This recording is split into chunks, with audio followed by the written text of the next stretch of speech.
If you, like me, are a creative person who does not yet earn a living from your creative endeavor, this video will be helpful for you. Hi there and welcome to a brand new series of videos called Next 10 Best 10. Several years ago, I began thinking about how to develop a life that would ensure that I had the minimum number of regrets at the end and a life that was fulfilling to me. And I came across this concept of the next 10 years of my life being the best 10 years. When I'm setting goals, I like to start with my identity and my values. This should answer who do I want to be or how do I want to show up in the world. And your values are what is most important to me. Once I got intentional about my values and my identity, it really helped me with goal setting. When you're looking at your objectives or your goals in balancing your work life and your creative endeavor, however that plays out for you, I've found that it's really helpful to break things down into 3 categories. First is money.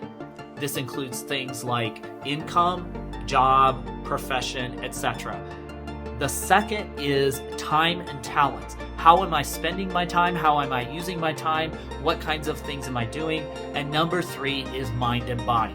This can also include things like a spiritual practice or a religious practice if you have that. So let's dive into these one at a time, and then I'll wrap up with a final kind of key revelation that transformed my outcomes in 2022. So first is money. When you think about money, the things or the questions I want you to ask or think about are, how do you live with money? How do you behave with money? What is your relationship like with money? It's important to know if your relationship is one of abundance or if it's one of lack. The next 2 questions are really vital. How do you work for money? And how does your money work for you? I worked from the time I was probably 8 or 9 all the way to present day, never really asking myself, why am I working? How am I working? Is this the most efficient way for me to work? Number 2, after money, is time and talents. And I want to make one distinction here with these 2 questions. How do you invest your time? And how do you spend your time? I'm talking about using your time in the things that are the everyday hassles of life. The commuting, the grocery shopping, clearing the snow off the sidewalk, mowing the lawn, maintaining your home, all of the things that we spend a lot of time doing but don't provide immediate return to us or any sort of value return to us. So investing our time are the things we spend our time with that do produce a return. Now, obviously, we don't really want to spend our time with the mindset of a quid pro quo, but it is important to recognize that when I invest my time with friends and relatives, I'm getting a return on improved relationship, better communication, better support, I'm building my network, whatever it is. So when you think about your time, how are you spending it versus how are you investing it?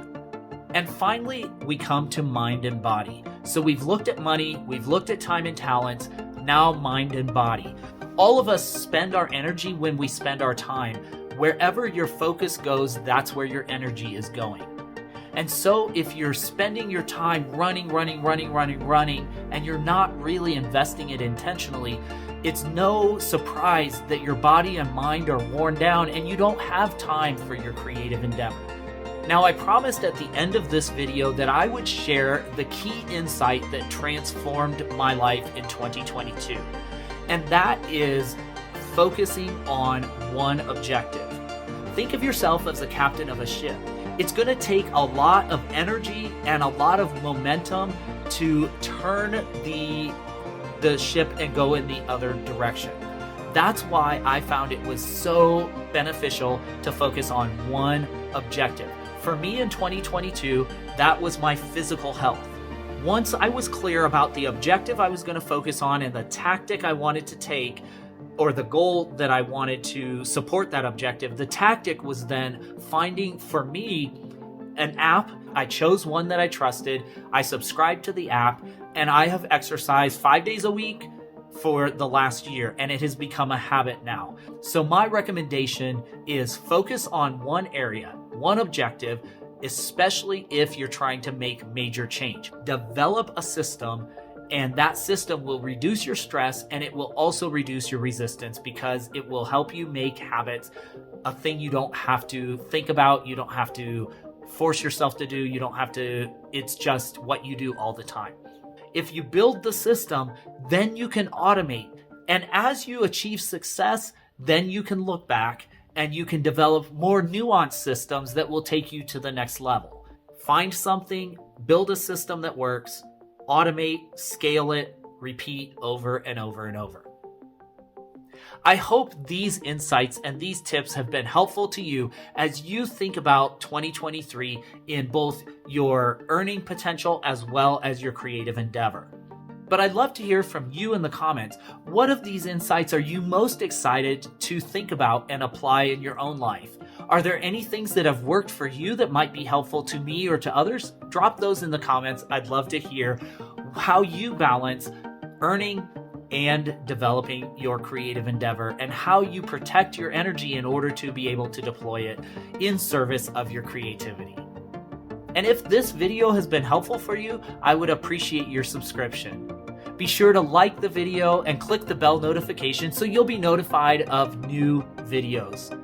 Of course, I'd love to have you join me every week on Monday night at 6 p.m. Mountain Time for my Paint Party live stream. It's really laid back. Just pop in, pop out, stay as long as you'd like, and engage in the comments during the live stream. Until the next video, I wish you happiness and success.